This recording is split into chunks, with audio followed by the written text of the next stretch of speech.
Toon Lagoon, without a doubt the theme park land that has generated the most amount of revenue, not for Universal, but for Google search engine, as every single day hundreds of people go to the app to look up who the heck the characters in this land are. Simply put, it's a theme park land that has been irrelevant ever since Islands of Adventure first opened its doors. By definition, it is a theme park land that has overstayed its welcome by all 26 years of its existence. And now that Universal is wrapping construction on Epic Universe, perhaps now Universal can turn their attention back to Islands of Adventure and Universal Studios Florida, and perhaps finally tackle the stain on this park that is Toon Lagoon, and finally wipe it off the map for good. After all, this is a land that is primarily comprised of comic strip characters from, newspapers. Remember when people used to read those? And television cartoon characters from not anytime recently, no,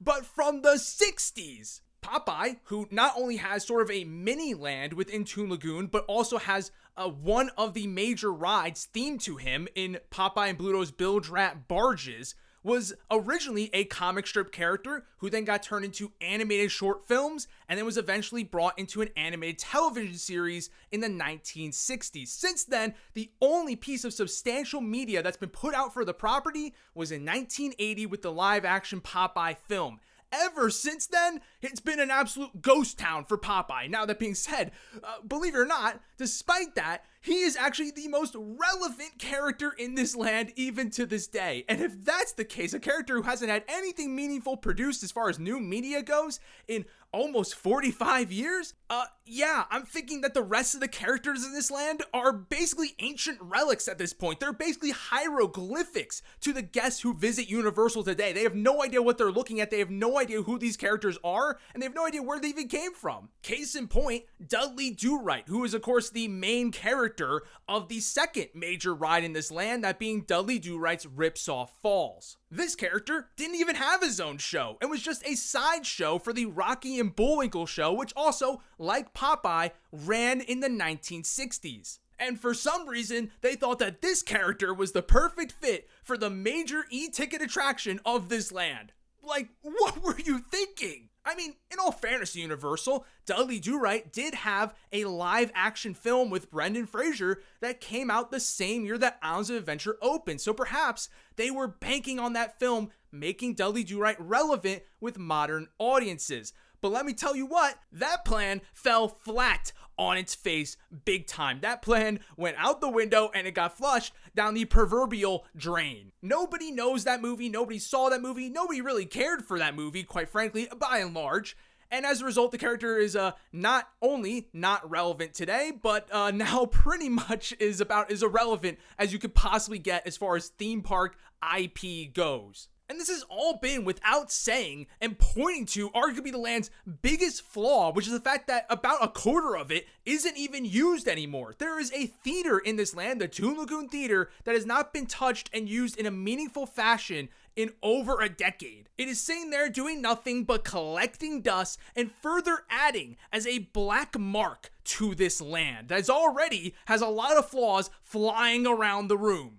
So there you have it, folks. Case closed, right? After all, Toon Lagoon takes up a disgusting amount of land in this park. It takes up over 12.6 acres, making it the third largest land in Islands of Adventure. This is prime real estate for theme park replacement, for theme park expansion. Is the perfect place to put a new land in place that can actually generate revenue for Universal. Let's be honest, these irrelevant characters, they're not selling theme park tickets, they're not selling merchandise, and they're quite frankly doing very little to contribute to Universal's bottom line. And let's be honest, folks, if Toon Lagoon was in a Disney World park, this land would have been gone yesterday. Disney operates completely off the back on how profitable a land is. They have now for a number of years. And the fact that this land doesn't generate really any direct revenue, it would have been gone and thrown out the window ages ago. No question about it. So if you're Universal, this is about as easy of a decision as it ever gets. I mean, this is being offered to you on a silver platter. Nothing of note will be lost, and you'll be able to replace it with a land that can actually generate you direct revenue. It's your golden ticket to a better and brighter future for Islands of Adventure. But it's really not that simple, is it, folks? I mean, after all, if we're saying that Toon Lagoon was irrelevant from the day it was built, why was it not removed sooner? Why are we now 26 years down the line and this land is still standing put? Why did it have to wait until after Epic Universe was done? I mean, certainly Universal had gone ahead and bulldozed beloved attractions, major lands, and other rides and attractions throughout the parks over the years while Toon Lagoon stood standing, and they could have instead taken out this 12.6 acres to put something meaningful there, and they didn't. Why have they allowed this land to stay as long as they have if now all of a sudden is the time to replace it? And though it's true that from a monetary perspective, nobody is showing up to Islands of Adventure simply for Toon Lagoon, and nobody's really walking out of the park with Toon Lagoon merchandise for Popeye or Dudley Do-Right, if they even sell that. A very small percentage of people are actually doing that. So from a revenue perspective, this land is not doing anything for you. However, clearly, if this land has been able to stand the test of time for 26 years, it must be providing some sort of value to actually warrant its existence up to this point. And that presumed value that Toon Lagoon is bringing to the table lies entirely in the two rides that inhabit the land. Dudley Do-Right's Ripsaw Falls and Popeye and Bluto's Bilge-Rat Barges contribute to the greatest water ride collection in the world. Islands of Adventure is the best park in the world to go to for water rides. I don't think that there's even a debate for that. Between Popeye and Bluto's, between Dudley Do-Right's Ripsaw Falls, between Jurassic Park River Adventure, and even throw in there for fun, One Fish, Two Fish, Red Fish, Blue Fish, there is no theme park in the world that even comes close to touching the quality and quantity of water rides that this park has. And the backbone of that distinction comes solely from the two rides in Toon Lagoon. Dudley Do-Right's Ripsaw Falls, ever since the closure of Splash Mountain here in the United States, could easily enough be considered to be one of the best, if not straight up the best log flume in the world. And make no mistake about it, Popeye certainly earns just as much of merit as that attraction does as well. It's easily enough one of the best river rapids rides out there as well. Not to mention that, of course, this ride, without a doubt, holds the title for the ride that you will get the most wet on out of any ride anywhere. It's absurd how wet you can get on this thing when all effects are running in the middle of the summer. I mean, you are going to be walking off this thing absolutely drenched. Some might say that's a negative, but when you're a water ride, that is a medal of honor. And maybe you think this is just a subjective opinion from myself, but the fact of the matter is, folks, that the stats don't lie, the numbers don't lie. The wait times for these attractions can get absolutely astronomical over the summer when the heat in Florida is at an all-time high. I know, shocking to think that high-quality water rides could be popular when it's hot outside. Popeye, which has absurd capacity, by the way, can garner up to a 45-minute long wait over the summer, and Dudley Do-Right makes that look like absolute peanuts because he can get all the way up to 70 minutes on hot days over the summer, meaning that these rides are among the most popular in the park over the summer months. And though a ride like Jurassic Park River Adventure sees the same sort of seasonality, even that doesn't reach the heights of wait time that these attractions face during the summer, simply because those rides get you more wet and are deemed to be higher quality rides, which is not too surprising given the fact that River Adventure has literally been falling apart for the better part of a decade now. Though the properties that these rides are based on have basically been gone with the wind for decades now,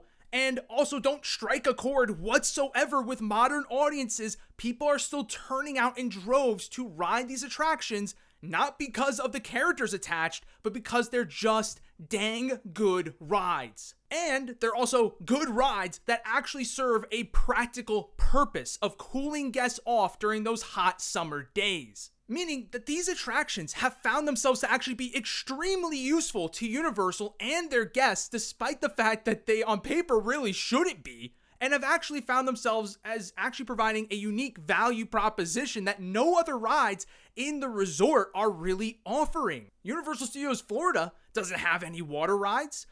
Epic Universe is only going to open with one water ride, that being Fire Drill, which is a family shooting ride that likely won't get you too tremendously wet. Ultimately, even after Epic Universe opens, these two rides will still serve a wholly unique purpose at the Universal Orlando Resort. So much so, to the point that I think Universal has actually come to find them to be irreplaceable. I don't think that Universal can imagine Islands of Adventure without these water rides. It just wouldn't operate the same way, and would now have a newfound gap in its lineup that wouldn't be providing these rides that can cool guests off on those super hot summer days in Central Florida. So if you're Universal, you've kind of found yourself stuck between a rock and a hard place now for several years, where you have these properties that are inhabiting this land that are so irrelevant, so outdated, doing absolutely nothing to contribute to your bottom line.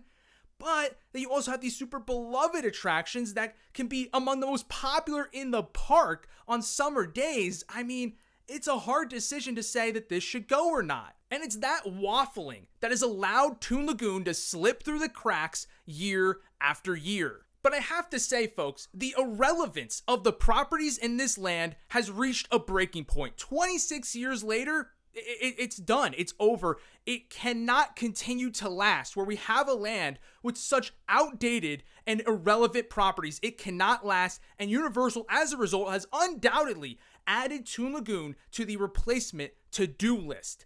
Here's the problem. Do you want to know how long Universal's to-do list is? It's pretty long. And Toon Lagoon, being a land that still has two popular rides that serve a purpose, is finding itself very low on that to-do list at the moment. It is not at all a top priority in comparison to what's already on there. Of course, as we already know, number one on that to-do list is the replacement for Rip Ride Rocket, which of course is closing in September of this year. After that, look no further than right across the Islands of Adventure Lagoon with Lost Continent, which has already had half of its land eaten up by Harry Potter, and also has two attractions that have been closed for a number of years now. It is a complete ghost town of a land. That, of course, is next up on the chopping block. Then you have The Simpsons, which has its contract expiring in just a few years in 2028, so that has no choice but to be high on the replacement to-do list. Then, of course, you have Fear Factor Live that's been closed for years, and that's sitting right next to the aging and becoming increasingly more irrelevant Men in Black Alien Attack, so that's a juicy opportunity for replacement right there. And then, of course, you also have the Blue Man Group Theater, which has been sitting largely vacant ever since the Blue Man Group ditched town in 2020. Plus, let's not forget that Universal has already said they're working on the next expansion for Epic Universe already. To get through all this stuff, it's probably going to take about 10 years. By the time 10 years comes around, I guarantee you we're going to have another Epic Universe expansion by then. So yeah, better put that on the list too. And this is all without mentioning the fact that there are backstage buildings that have since been moved over to the Epic Universe plot of land that are now available for in-park expansion for both Studios Florida and Islands of Adventure. Meaning that Toon Lagoon finds itself way at the bottom of the list behind all of that. And here's the interesting thing, folks. We know that this list is fluid. It changes all the time. And the order of priority changes along with it. So after about 10 years, when all this stuff is addressed, you better believe there's now going to be even more stuff in front of Toon Lagoon on this to-do list. I mean, we didn't even mention Fast and Furious Supercharged or Jimmy Fallon, which in 10 years are going to be almost 20 years old. If they're not replaced in the next 10 years, that's already kind of shocking. But if we kick them over to the next 10 years, you better believe they're higher on the priority list than Toon Lagoon. What about Skull Island, Reign of Kong, and Transformers? Those are also going to be approaching 20 years old. Those could easily be seeing the chopping block as well. So even though Toon Lagoon continues to get older and more outdated and more irrelevant, the bottom line is that so far up to this point, 26 years in, the quality of those attractions has remained the same. And the popularity of those attractions has either remained the same or has arguably gotten more popular as time has gone on. And it's that fact that could very well keep Toon Lagoon alive pretty much forever, because it's always going to have a one-up on other attractions that find themselves on that to-do list. But just by simply being on that to-do list is always going to put it in a state of danger. It's always going to have a possibility of going away, really, at any point, quite frankly. And though I have extreme doubt that Toon Lagoon is going anywhere within the next decade, I will say that, again, there's a possibility and we should kind of prepare for that. And I think that really, if Toon Lagoon is going to be replaced, there are two outcomes for what could possibly happen. I think one is, well, you don't actually replace Toon Lagoon. I know it doesn't really make much sense, but folks, what I'm saying is that the core value of this land, of course, is the rides. Dudley Do-Right Ripsaw Falls and Popeye Bluto's Bilge-Rat Barges. So why don't we just get rid of the rest of the fluff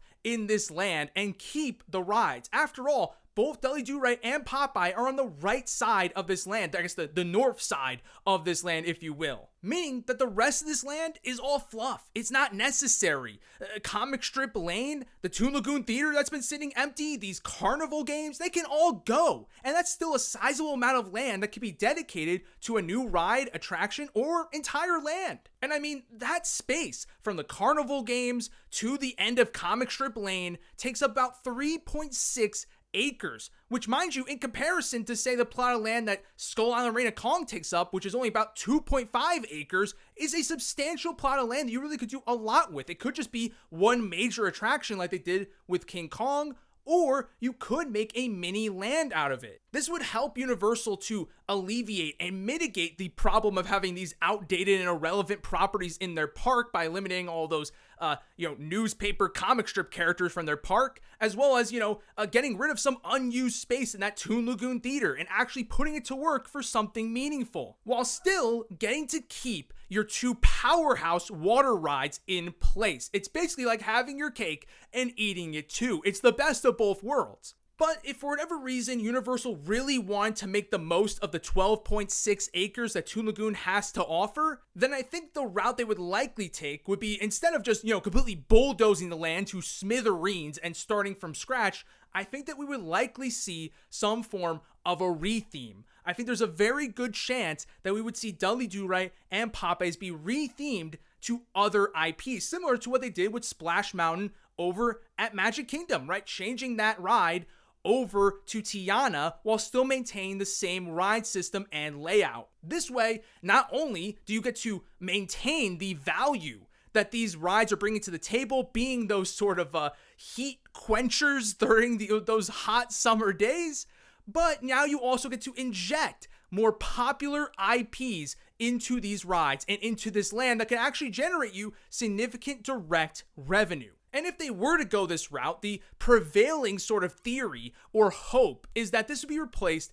by SpongeBob SquarePants. Now, I've sort of put a major asterisk on this over the years, sort of saying that SpongeBob would never come to Universal Orlando simply because of his major presence at several different amusement parks, both in the United States and worldwide, at regional amusement parks that are not Universal, right? It is not going to be an exclusive property to Universal, which is such a major asset and value to Universal to say, hey, we're the only place you can find this property in a theme park. However, undoubtedly, SpongeBob has proven to sort of stand the test of time as a popular franchise that spans multiple generations, and it's even being featured in Universal's Kids Resort over in Dallas, Texas. Now, to be fair, that might actually be a signal that it's not coming to Orlando, because that's very much so a regional theme park play, which makes sense for SpongeBob to be there since, he already is featured at regional amusement parks around the US in different regions and different parts of the country. So that kind of makes sense.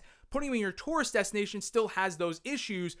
But I do think that because they still clearly have that standing relationship with Paramount, and the fact that the character is still relevant, and we know that, if you were to deliver on a Krusty Krab and a Krabby Patty, that would absolutely bring in the dough, I have no doubt about it that it is certainly possibly on the radar, even though I do still put a tinge of doubt into that pot. But regardless of what the possibilities are for what could replace it, the bottom line is that Toon Lagoon, throughout its 20 plus years of existence, has proven time and time again that despite how irrelevant the characters are, how outdated the land is, and how unlucrative the whole venture is, it still has proven to be popular with in-park guests and surprises them on a daily basis with how good the quality is for these attractions, and continues to serve a great value and purpose to Universal, making it potentially a possibly irreplaceable asset in Universal's lineup